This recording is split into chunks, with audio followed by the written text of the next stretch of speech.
7:26 na ng umaga mga kapatid. Sabado. Pizza 9 tayo ngayon ng buwan ng Mayo.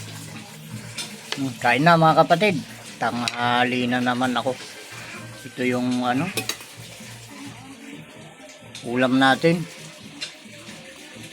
Kompleto na oh. Dalawa na yung aking itlog. Nung nakaraan, isa lang yung itlog ko dalawa na ngayon. Kompleto na, di ba mga kapatid? Oh, kita nyo naman. Oh, dalawa na talaga. Oh. Oh, di ba? Oh. Baka yung nakikinig lang diyan na hindi nanonood kung anong iniisip. Ba mga kapatid, yung ulam kong itlog noon isa lang, ngayon dalawa na. At may ebidensya tayo, ayan. Oh, diba? Kain na tayo mga kapatid. Oh, late good morning sa lahat.